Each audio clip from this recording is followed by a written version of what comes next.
నమస్తే, welcome to Telugu one. నేను రూపానాథెళ్ళ. సంతకం అక్కర్లేని కవి ఆరుద్ర గారు. సమయానుకూలంగా, సునాయాసంగా, సరళంగా పాటలు రాయగల సరస్వతి పుత్రుడు. ఆయన పాటల్ని గుర్తు చేసుకుందాం. మనతో పాటు స్టూడియోలో అరుణా సుబ్బారావు గారు ఉన్నారు. మేడం నమస్తే. నమస్తే అమ్మా. ఆరుద్ర గారి గురించి ఏం చెప్పాలి అసలు? మీ మాటల్లోనే చెప్పాలి. అది ఆరుద్ర నక్షత్రం కంటే గొప్పవారాయన. ఆయన మంచి రచయిత, అద్భుతమైన గీతాలు రాశారు. 1-2 కాదు, చాలా గీతాలు రాశారు ఆయన. అలాగే వారి మిస్సెస్, వారి భార్య గారు కె రామలక్ష్మి గారు కూడా రచయిత్రి. ఆవిడ నవల్స్ రాస్తారు. ఓహో. అలాగే మనకి తెలంగాణ సంగీతానికి సంబంధించి కానీ, మన తెలంగాణకు సంబంధించిన విషయాలు కానీ ఆయన చాలా విషయాలు ప్రస్తావించడం జరిగింది ఆరుద్ర గారు.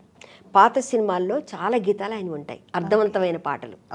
ఈ సందర్భంగా వారికి మహానుభావులు వారు, ఎందరో మహానుభావులు, అందరికీ వందనాలు. మరి ఆయన పాటలు చాలా ఉన్నాయి కదమ్మా, గుర్తు చేసుకుందాం. తప్పకుండా. మరి నాకు ముందు ఏం గుర్తుకొచ్చిందంటే, మనందరం కూడా పెళ్ళిళ్ళలో పాడుతూ ఉంటారు ఆ పాట. ఆ ఏం పాట గుర్తొస్తుందా? శ్రీరస్తు శుభమస్తు, శ్రీరస్తు శుభమస్తు, శ్రీకారం చుట్టుకుంది పెళ్లి పుస్తకం, ఇక ఆకారం దాల్చుతోంది కొత్త జీవితం. శ్రీరస్తు శుభమస్తు, శ్రీరస్తు శుభమస్తు. ఎంత మంచి పాట. అవును, ప్రతి పెళ్లి క్యాసెట్ లో ఉంటుంది, కంపల్సరిగా ఉంటుంది. నేను పెళ్లి పాటలు చేసినప్పుడు కంపల్సరీ పాట పాడతాను. తల మీద చెయ్యి వేసి బొట్టు పెట్టినా, తాళి బొట్టు మెడను కట్టి బొట్టు పెట్టినా. ప్రాసెస్ చూడండి ఎంత ఎలా ఉందో. తల మీద చెయ్యి వేసి బొట్టు పెట్టినా, తాళి బొట్టు మెడను కట్టి బొట్టు పెట్టినా, సన్ని కళ్ళు తొక్కినా, సప్తపదులు మొక్కినా, మనసు మనసు కలవడమే మంత్రం పరమార్థం. శ్రీరస్తు శుభమస్తు, శ్రీరస్తు శుభమస్తు. మ్యామ్, ఈ పాటలో నాకు నచ్చిన లైన్ ఉంది, చెప్పండి. అదే అడుగడుగున్న తొలి పలుకులు గుర్తు చేసుకో, తడబడితే పొరబడితే తప్పు దిద్దుకో. అడుగడుగున తొలి పలుకులు గుర్తు చేసుకో, తడబడితే పొరబడితే తప్పు దిద్దుకో. ఒకరినొకరు తెలుసుకొని వడిదుడుకులు తట్టుకొని, ఒకరినొకరు తెలుసుకొని వడిదుడుకులు తట్టుకొని, మసకేయని పున్నమిలా మదిని నింపుకో. శ్రీరస్తు శుభమస్తు.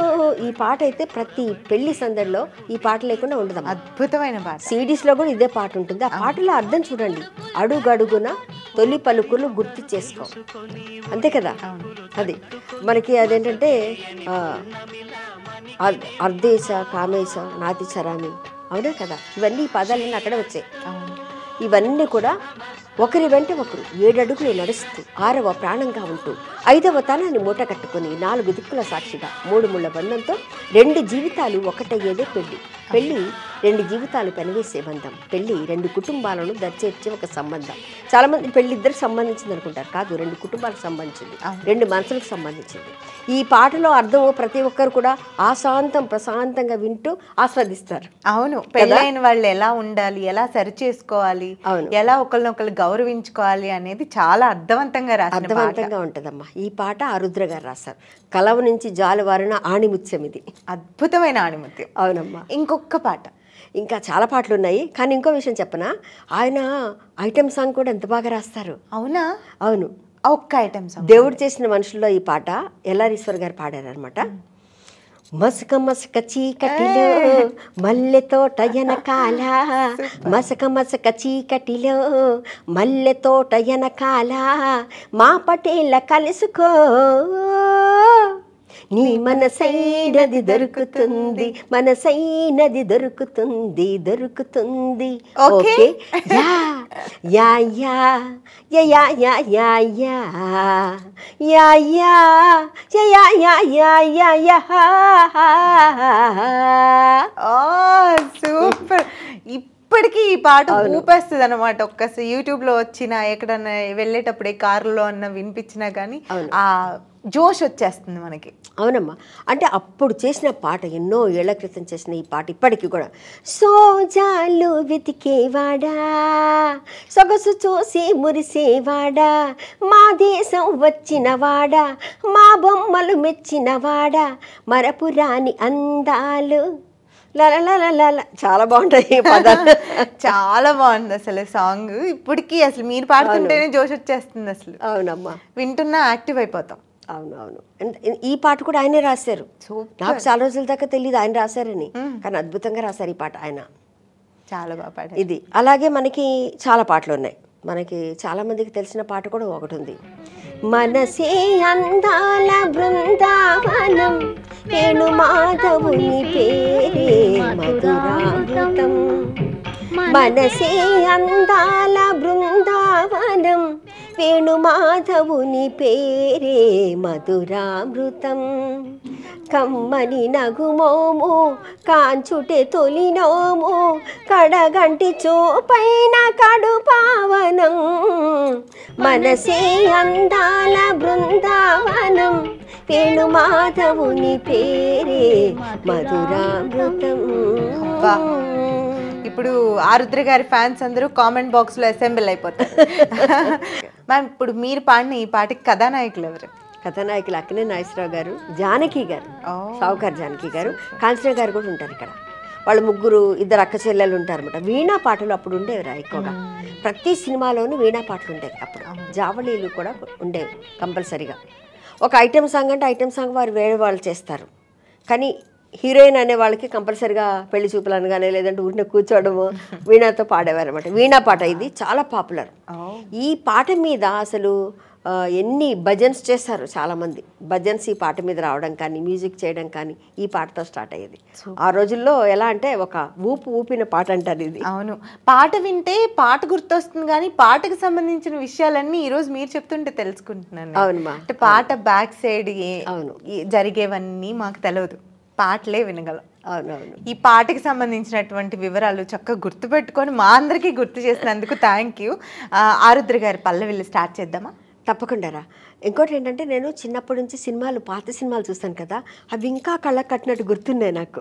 అదే అదృష్టం. అవే మేము షేర్ చేసుకోవాలనుకుంటున్నాం, మరొక్కసారి గుర్తు చేసుకోవాలని. అవునమ్మా, ఎందుకంటే అంత అర్థవంతమైన పాటలు ఇప్పటికి కూడా పనికొస్తాయి. మీరు చూడండి, చాలా. ధనమేర అన్నిటికీ మూలం, ఆ ధనము విలువ తెలుసుకొనుటే మానవ ధర్మం. ధనమేర అన్నిటికీ మూలం, ఆ ధనము విలువ తెలుసుకొనుటే మానవ ధర్మం. ధనమేర అన్నిటికీ మూలం. ఈ సినిమాలో ఆయన పెద్ద పారిశ్రామికవేత్త. డబ్బంతా పోయిన తర్వాత అందరూ కొడుకులకి అందరికి పంచి ఇచ్చేస్తాడు. ఏదో కొంచెం మిగిలింది మీరు తీసుకొని మీరు బ్రతకండి అని.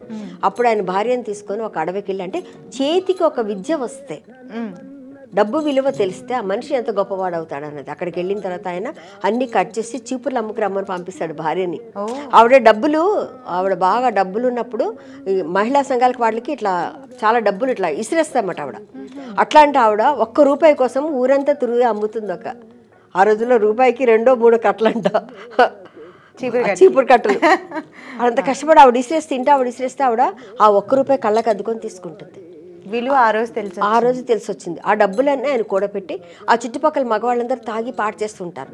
అప్పుడు వాళ్ళందరినీ పిలిచి పని లేదండి అంటారు. సరే పని ఇస్తానండి అని వాళ్ళకి ఆయనకు వచ్చిన పని అంటే బుట్టలు అల్లడం, ఎవరెవరికి ఏమేమి వచ్చో వాళ్ళ కళల్ని వనరులు ఉన్న వనరుల్ని ఉపయోగించుకుంటూ వాళ్ళని ఎలా బ్రతకాలి, డబ్బును ఎలా దాచుకోవాలి అని చెప్పే ఈ పాట అయితే ఎంత బాగుంటుంది అసలు. చాలా మంచి విషయం, ఇది అందరికీ ఉపయోగపడే విషయం. అవునమ్మా, అవును. డబ్బు విలువ తెలుసుకుంటే ఆ లక్ష్మీదేవిని మనము కాలుతో తన్నకూడదట. ఆమెను జాగ్రత్తగా చూసుకుంటే మన ఇంట్లో చక్కగా కూర్చుంటుందని. అదే కావాలి. అవును అవును. అలాగే మనకి చీర గురించి కూడా ఈయన బాగా రాశారు. మనకి చీర చాలా ఇష్టం కదా, చాలా. ఇంకోటి మన హిందూస్ అందరికి కూడా చీర అంటే చాలా ఇష్టం. ఆ చీరలో అందాలు ఎంత బాగుంటాయి అన్నది ఆరుద్ర గారి కలం నుంచి జాలువారింది. ఈ పాట బాలుగారికి చాలా ఇష్టం. పాడినా తప్పకుండా. చుట్టూ చెంగావి చీర కట్టాలి చిలకమ్మ, బొట్టు కాటుక పెట్టి నే కట్టే పాటను చుట్టి ఆశపడే కళ్ళల్లో ఊసులాడు వెన్నెలవమ్మ, చుట్టూ చెంగావి చీర కట్టాలే చిలకమ్మ. తెల్ల చీర కందం నువ్వే తేవాలే చిట్టమ్మ, నల్ల చీర కట్టుకుంటే నవ్వాలే రూపమ్మ. Thank you ma'am. ఎర్ర చీర కట్టుకుంటే సందె పొద్దు నువ్వమ్మా, పచ్చ చీర కట్టుకుంటే పంట చేను సిరివమ్మ.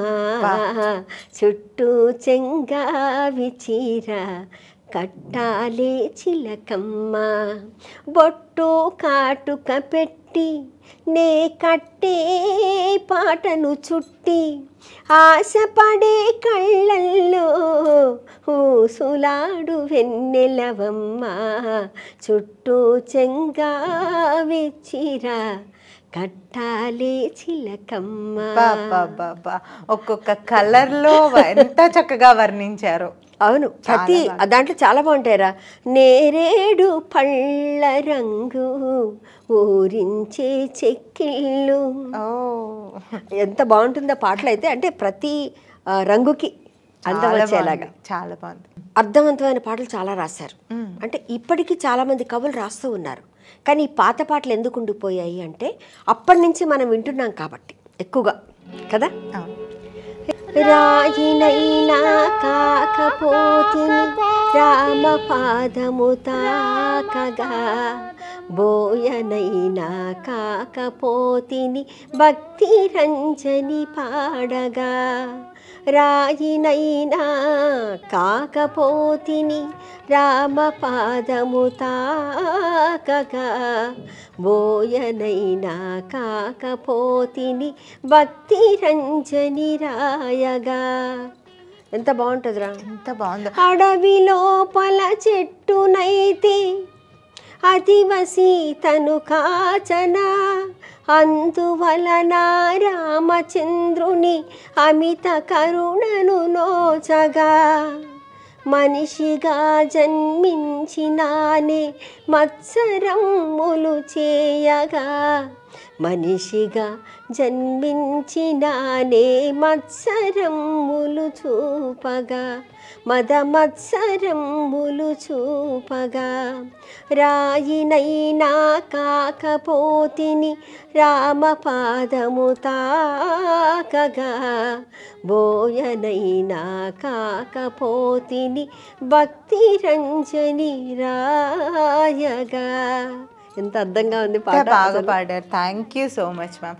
ఆరుద్ర గారు టచ్ చేయని సబ్జెక్టే లేదు. ఐటెం సాంగ్ దగ్గర నుంచి లవ్ సాంగ్స్, మోటివేషనల్ సాంగ్స్, భక్తి సాంగ్స్, ఎంత అద్భుతమైన రైట్. ఎందుకంటే ఈ పాటలో చూడు, అసలు నేను రాయన అయితే బాగుండేది కదా రాముడు పాదం తగిలేది, బోయన అయితే బాగుండేది కదా నేను భక్త సరితం రాసేదని. ఆ పాటలో అసలు చాలా బాగుంటుంది. అది మనకి గోరింత దీపం సినిమాలో ఉంది. ఇది ఆయన ఆవిడ ఎవరు బాపు గారి చిత్రం, వాణిశ్రీ గారు మేకప్ లేకుండా నటించారు. అవునా? ఫస్ట్ టైం వాణిశ్రీ గారు మేకప్ లేకుండా చేసిన సినిమా. శ్రీధర్ గారు హీరో దీంట్లో. బాపు గారి చిత్రాలు కూడా చాలా అద్భుతంగా ఉంటాయి మనకి కదా. బాపు గారి చిత్రంలో మేకప్ లేకుండా వాణిశ్రీ గారు అది అడిగారు అందరినీ. ఆవిడని అడిగారు అందరూ, మీరు మేకప్ లేకుండా డేరింగ్, ఎందుకంటే ఆవిడ మేకప్ లేకుండా అసలు బయటకు వచ్చేవారు కాదట. మరి ఎందుకు అంత సాహసం చేశారు? మొత్తం కాళ్ళు చేతులు అంటే నలుపుగా ఉండేవారు కదా ఆవిడ, కాళ్ళు చేతులకి మొత్తం మేకప్ చేసుకున్నాకనే బయటకు వచ్చేవాడు సెట్కి. మరి ఇలా చేశారు కదా, మీకు ఏమనిపించలేదు? అంత ధైర్యం ఎలా వచ్చింది అంటే, ఏం లేదు, అది కూడా ఒక మేకప్ ఏమో అనుకున్నారు జనాలు అని చెప్పారు ఆవిడ. అది సూపర్. ఇంకేమైనా సాంగ్స్ ఆరుద్ర గారు అనంగానే మీకు టక్కును గుర్తుకొచ్చే పాటలు చాలా ఉన్నాయిరా. మనకి సాక్షి సినిమా తెలుసా? సాక్షి రంగారావు అనే పేరు దాంతో వచ్చింది. ఆ సినిమాలో కృష్ణ గారు విజయ నిర్మల గారి మెడలో తాళి కట్టారు. అది ఎక్కడంటే మీసాల కృష్ణుడు అని ఉన్నాడంట ఒక ఊర్లో. అక్కడ తాళి కడితే నిజంగా పెళ్ళైపోతుందంట వాళ్ళకి. అప్పుడు అన్నారట పక్కనున్న వాళ్ళు, నిజంగానే సినిమాలో తాళి కట్టారన్న, నిజంగా వాళ్ళిద్దరికి పెళ్ళైపోయింది. ఆహా, ఓకే. సినిమాలో తాళి కడితే నిజ జీవితంలో పెళ్ళి అవుతుంది. అక్కడ చెప్పారట, అక్కడ ఉన్న యాక్టర్స్ ఏమన్నారంట, రాజబాబు గారు ఎవరు అన్నారట, ఇక్కడ తాళి కడుతున్నారు మీరు, నిజంగా మీరు ఇద్దరు పెళ్లి చేసేసుకుంటారేమో చూడండి అని సరదాగా అన్నారట ఆయన. ఆ తర్వాత నిజంగా భార్యాభర్తలు అయిపోయారు వాళ్ళు.